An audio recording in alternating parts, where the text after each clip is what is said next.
ఏంటండి ఇలా వచ్చారు? సడన్ గా ఎందుకో మిమ్మల్ని చూడాలనిపించింది, వచ్చేసాను.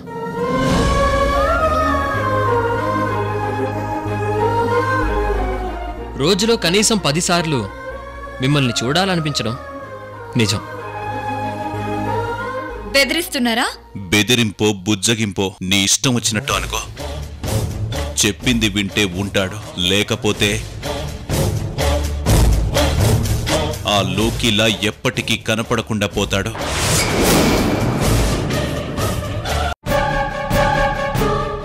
అవంతి, ఏమైంది అలా ఉన్నావు? ఫోన్ చేసింది ఎవరు? ఎవరమ్మా? ఏమో తెలీదమ్మా. బెదిరిస్తున్నారు. బెదిరిస్తున్నారా? ఏమని బెదిరిస్తున్నారు అవంతి? భరత్ లోకి కేసు గురించి డీప్ గా ఇన్వెస్టిగేషన్ చేస్తున్నాడంట. ఇన్వెస్టిగేషన్ ఆపేయమంటున్నారు. చెప్పిన మాట వినకపోతే ఆయన ప్రాణానికి ప్రమాదం అని బెదిరిస్తున్నారక్క.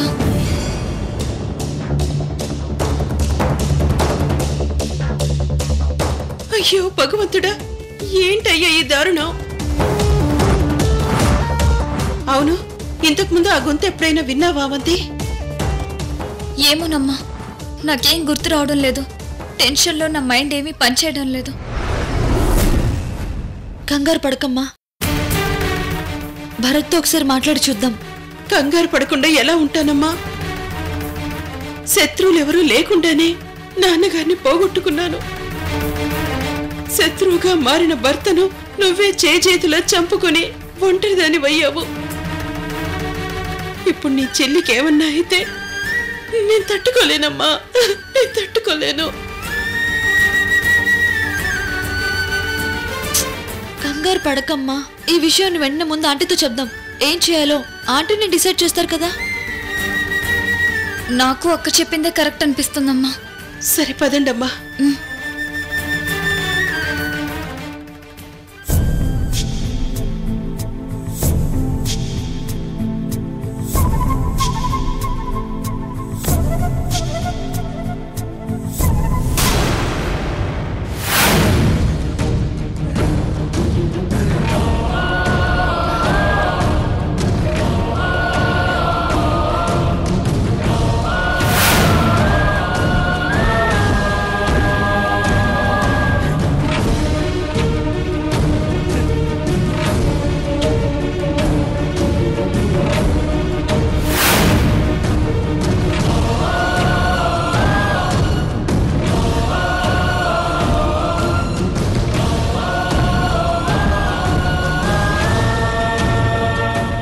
ఈ టైంకి సరదాగా కూర్చొని నాతో కబుర్లు చెప్పేవాడు. ఎక్కడున్నాడు, ఏమైపోయాడు? లోకి నేను మళ్ళీ చూడగలనంటావా అమ్మా? ఖచ్చితంగా వస్తాడు అశ్విని. టెన్షన్ పడి నీ ఆరోగ్యాన్ని పాడు చేసుకోకు. మనం నమ్ముకున్న భగవంతుడు మనకు అన్యాయం చేయడు.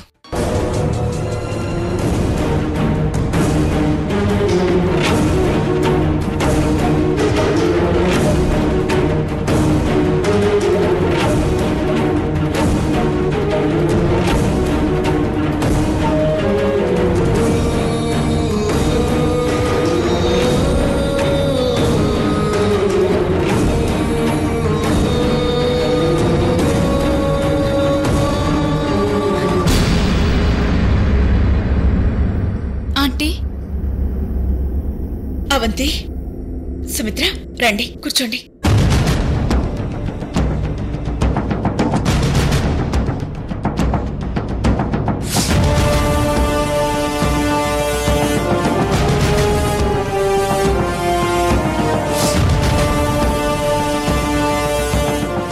సుమిత్ర, ఏంటి అందరూ టెన్షన్ పడుతున్నారు? ఏమైంది? ఏమైంది అవంతి? ముగ్గురు ఏదో కంగారుగా కనిపిస్తున్నారు.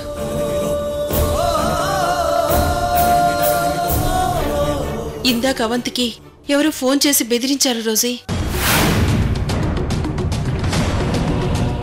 ఎవరు అవంతి? ఎవరు బెదిరించారు? ఎవరూ తెలీదు ఆంటీ.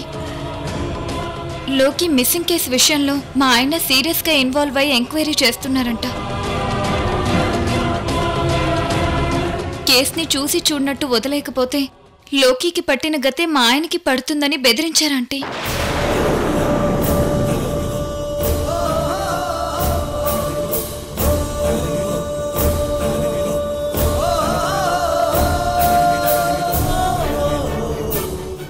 వాయిస్ గుర్తొస్తుంటే ఒళ్ళంతా వణుకు పుడుతుందాంటీ.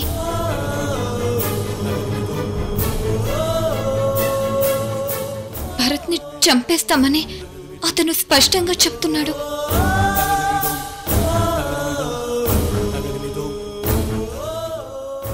దయచేసి భరత్కి ఎలాగైనా మీరే నచ్చ చెప్పండి ఆంటీ. కొన్నాళ్ళు ఆయన్ని జాబ్కి సెలవు పెట్టి ఇంటి దగ్గరే ఉండమని చెప్పండి. టెన్షన్ పడకవంతి, రంజిత్ గారితో ఒకసారి మాట్లాడతాను. ఆయనతో మాట్లాడేం ప్రయోజనం అమ్మా? ఇంతవరకు లోకి విషయమే ఏం తేల్చలేకపోయారు. డిపార్ట్మెంట్ వాళ్ళు భరత్కి సెక్యూరిటీ ఇవ్వగలరన్న గ్యారంటీ ఏంటి?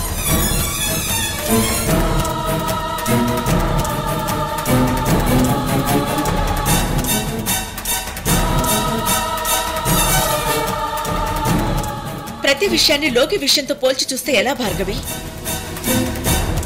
లోకి భరత్ ఒకే డిపార్ట్మెంట్లో పనిచేసేటప్పుడు పోల్చి చూడకుండా ఎలా ఉంటారు అత్తయ్య? నువ్వు అన్నది కరెక్టే దీపక్, కానీ మీరిక్కడ గమనించాల్సిన విషయం ఒకటి ఉంది. లోకికి దూకుడు ఎక్కువ, రెచ్చగొడితే రెచ్చిపోతాడు. డిపార్ట్మెంట్కి చెప్పకుండా తను సొంతంగా ఇన్వెస్టిగేషన్ చేస్తూ వెళ్లి ప్రమాదంలో చిక్కుకున్నాడని రంజిత్ గారు అంటున్నారు.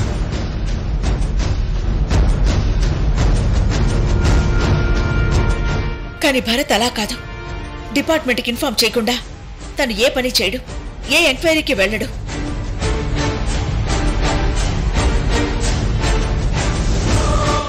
ఆల్రెడీ ఒక ఇష్యూ జరిగింది కాబట్టి ఇప్పుడు డిపార్ట్మెంట్ మొత్తం అలర్ట్ గా ఉంటుంది.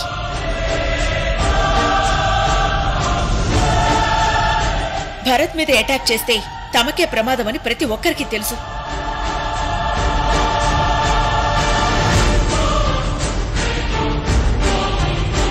నువ్వు చెప్పే లాజిక్లన్నీ కరెక్ట్గానే ఉన్నాయి గ్రాని. కానీ ప్రమాదం జరగాలని రాసి పెట్టుంటే భరత్కి అపాయం జరగకుండా ఏ లాజిక్ ఆపలేదు కదా.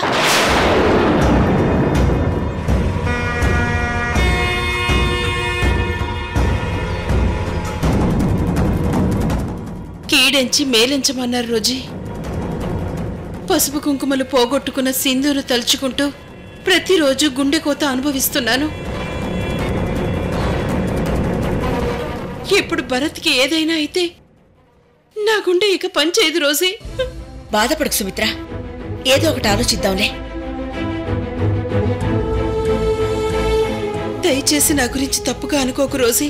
లోకి కనబడక మీరే బాధల్లో ఉంటే నా బాధంతా చెప్పుకోవడానికి వచ్చి మిమ్మల్ని అందరినీ ఇబ్బంది పెడుతున్నాను. సుమిత్ర, అలా మాట్లాడుకో.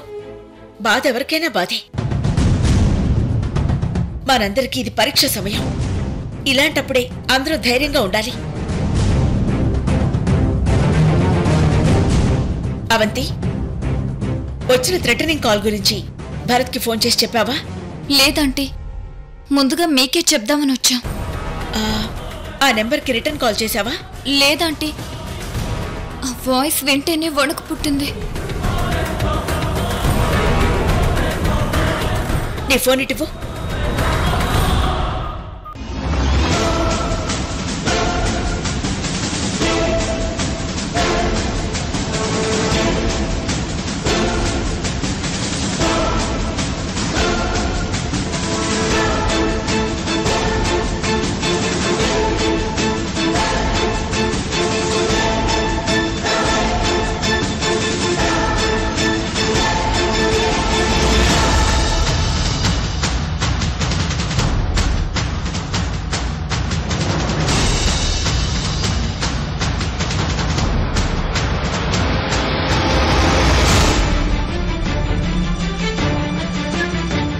ఏమైందంటీ? నాట్ రీచబుల్ అని వస్తుంది. ఈ నెంబర్ని రంజిత్ గారికి ఫార్వర్డ్ చేస్తాను. ఎందుకనా ఆంటీ? చేసింది ఇక్కడి వాళ్లే, కానీ కాల్ వచ్చింది ఫారెన్ నుంచి.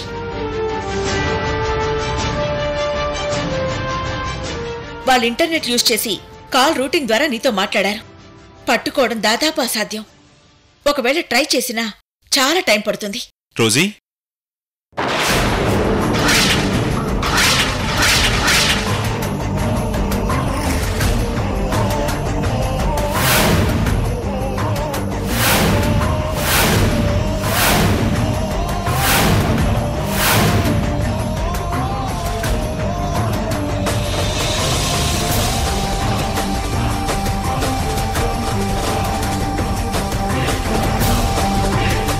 ఏంటి రోజీ అందరూ కలిసి ఇక్కడ మీటింగ్ పెట్టారు?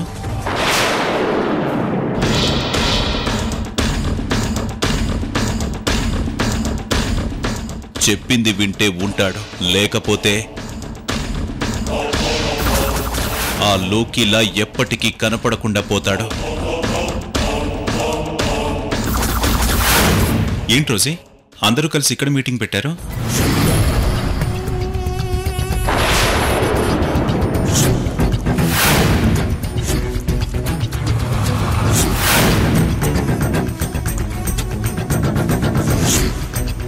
ఇదేంటి నేను ఇలా ఆలోచిస్తున్నాను?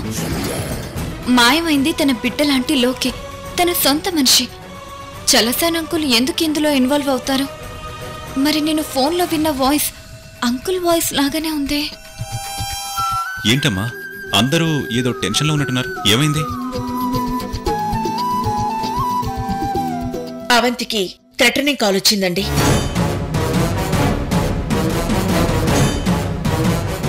థ్రెటనింగ్ కాలా? ఏమని? లోకి కేసు విషయంలో డీప్ గా ఎంక్వైరీ చేస్తే భరత్ను చంపేస్తామని బెదిరించారట. ఏంటి రోజీ అసలేం జరుగుతుందో నాకేమీ అర్థం కావడం లేదు. కేసు ఇన్వెస్టిగేట్ చేస్తున్న పోలీసులకే బెదిరింపు కాల్స్ రావడం ఏంటి? ఇదే అమెరికాలో అయితే నేరస్తుల్ని గంటల్లో కనిపెట్టి లోపల తోసేవారు. అందుకే నాకు ఇండియాకి రావాలంటే ప్రాణం మీదకి వస్తుంది. ఎక్కడైనా సామాన్య ప్రజలకు కష్టం వస్తే పోలీసులకు చెప్పుకుంటారు, పోలీసులకే ప్రాబ్లం వస్తే ఇంకెవరికి చెప్పుకోవాలి?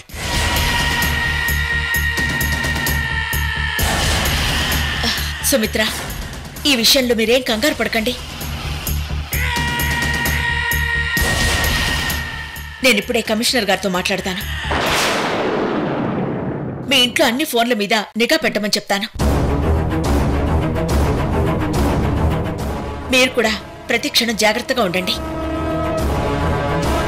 ఏ చిన్న డౌట్ వచ్చినా వెంటనే నాకు కాల్ చేయండి అవంతి.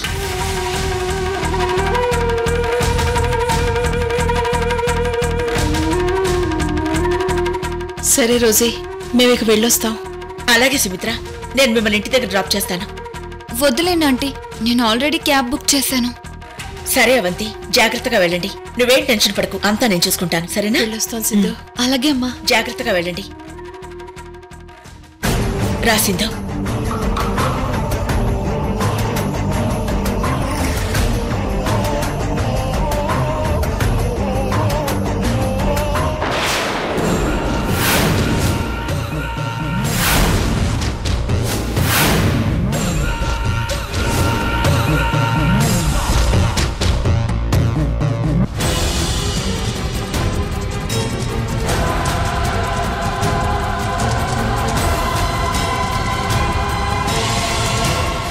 అవంతి, చలసాని గారు మన దగ్గరకు వచ్చినప్పటి నుంచి నిన్ను గమనిస్తున్నాను. అదోలా మారిపోయావు. ఆయన్నే తీక్షణంగా చూస్తున్నావు. ఏమైందే? అమ్మా చెప్తే మీరెవరూ నమ్మరేమోనమ్మా. ఇందాక నన్ను ఫోన్లో బెదిరించిన వాయిస్, చల్సాని అంకుల్ వాయిస్ ఒకే రకంగా ఉన్నాయి. ఏంటే, ఏం మాట్లాడుతున్నావు? నీకేమైనా మతిపోయిందా? చలసాని గారు నిన్నెందుకు బెదిరిస్తారు? నాతో అంటే అన్నావు కానీ ఇంకెవరితోనూ అనకు, కొంపలు మునిగిపోతాయి. నేను చెప్పేది నిజమమ్మా. ఇక చాలే, నోర్ముయ్. పొరపాటున ఆంటీ వాళ్ళింట్లో ఎవరైనా వింటే ఇంకోసారి గుమ్మం కూడా తొక్కనివ్వరు. నువ్విలా అనుమాన పడుతున్నావని తెలిస్తే రోజీ ఆంటీ ఎలా ఫీల్ అవుతుందో ఆలోచించు. ఆవిడ ముందు తలెత్తుకోగలవా? అది కాదమ్మా. నువ్వింకేం ఆలోచించుకు, పద.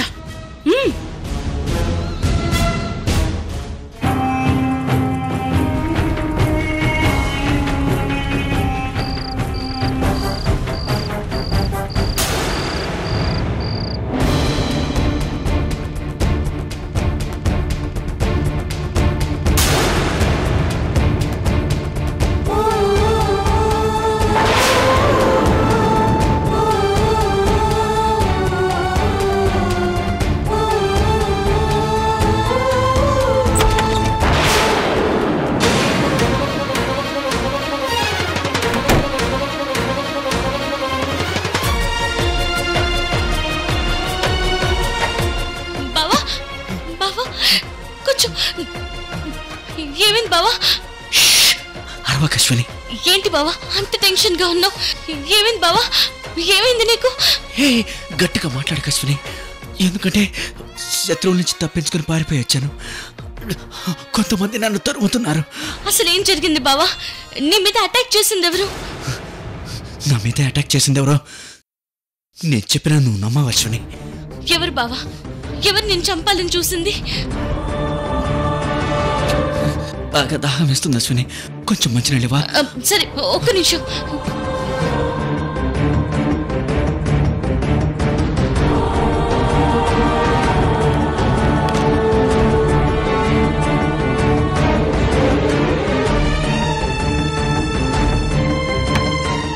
బావా, నీకోసం ఇంట్లో అందరం ఎంత టెన్షన్ పడుతున్నామో తెలుసా? గ్రానీ కూడా ఇంత రాత్రిపూట కమిషనర్ ఆఫీస్కి వెళ్ళింది. నీ మీద అటాక్ చేసింది ఎవరో ఒక్క ముక్క చెప్పు బావా. మిగతాదంతా గ్రానీ చూసుకుంటుంది. అదే ఎవరు నిన్ను అటాక్ చేశారు? చెప్పు చెప్పు బావా, చెప్పు బావా. అది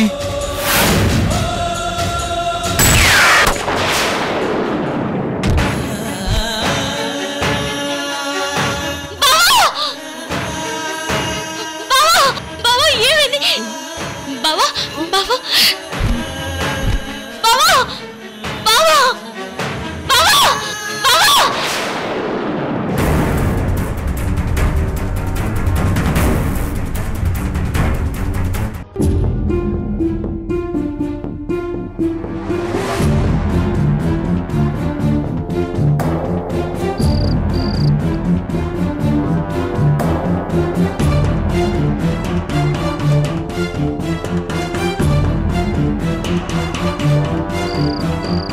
రోజు ఈ పాటికి వచ్చేసేవారు, ఇవాళ ఇంకా రాలేదేంటి? పోనీ ఓసారి ఫోన్ చేయమా.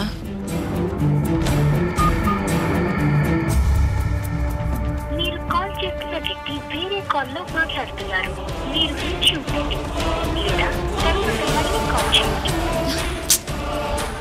ఏమైందమ్మా? బిజీ టోన్ వస్తుందమ్మా. సర్లే 2 నిమిషాలు వెయిట్ చేయి, తనే ఫోన్ చేస్తాడులే.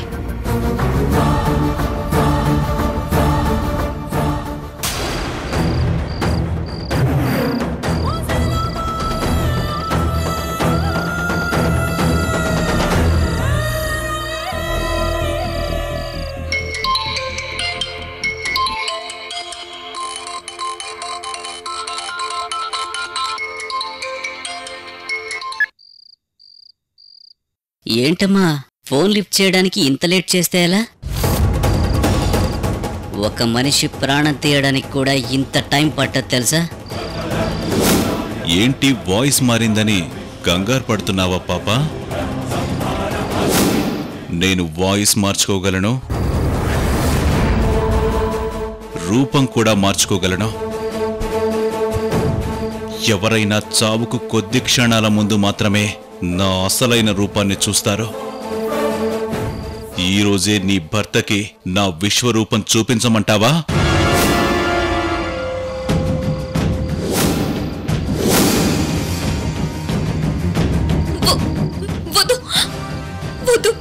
అంత భయం ఉన్నదానివి నేను చెప్పిన మాట వినాలి కదా. నా గురించి ఎందుకు ఎంక్వైరీ చేస్తున్నావు? పోనీ ఇప్పుడే నీ కళ్ళ ముందే నీ భర్తని లేపేయమంటావా? ఒకసారి కిటికీ దగ్గరకొచ్చి బయటికి చూడు.